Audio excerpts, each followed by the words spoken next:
œuvre majeure, l'Ikutei Moharam, Rabbi Nachman nous explique que Ikar HaGeula Tluya Be'emuna, que l'essentiel de la délivrance finale dépend de notre capacité à nous élever au niveau de la Emuna. Et au contraire, Ki Ikar HaGalut Eno Ela Bishvil Chesron Emuna. Et l'essentiel de l'exil est justement le manque d'Emuna, notre incapacité de nous élever au niveau de la Emuna. Alors, qu'est-ce que la Emuna vient faire dans la délivrance ou l'exil?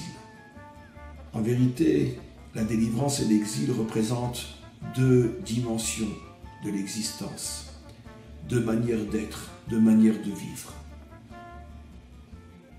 La Emuna est essentiellement une force ou la force principale de l'âme, alors que la logique, l'intelligence sont essentiellement les forces du corps. Nous le savons, il est absolument impossible de séparer l'âme du corps.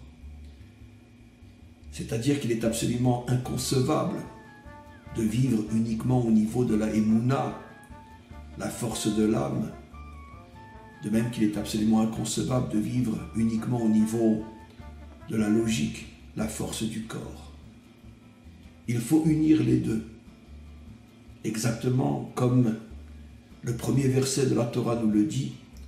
Au commencement, Dieu créa le ciel et la terre, le ciel faisant allusion à la dimension spirituelle, dont la force principale est la force de l'âme, la Emuna, cette capacité de s'élever au-dessus de ce que je comprends, être capable d'admettre qu'il y a des dimensions qui me dépassent complètement. Et à partir du moment où je suis capable d'admettre qu'il y a des dimensions qui me dépassent complètement, à ce moment-là, je rentre dans le monde de la Emuna. Et la Emuna est cette force qui me connecte au maître du monde. Mais le premier verset dit qu'effectivement, Dieu créa le ciel, mais il créa aussi la terre. La terre, encore une fois, c'est notre dimension, notre monde dans lequel ce qui prime essentiellement, c'est la compréhension, la logique, l'intelligence, telle que nous la développons dans ce monde. Donc, puisqu'il faut unir à la fois le ciel et la terre, l'âme et le corps, la Emuna et la logique, alors pourquoi Rabbi Nachman nous dit-il que finalement la délivrance dépend essentiellement de la Emuna, alors que l'exil, lui, est la conséquence du manque d'Emuna et finalement le règne uniquement de la logique? On peut donner un exemple très très simple. Dans le corps lui-même, il y a différents membres et chaque membre a son importance. Il est absolument inconcevable d'imaginer un corps sans tous les membres que le maître du monde a donnés en créant ce corps.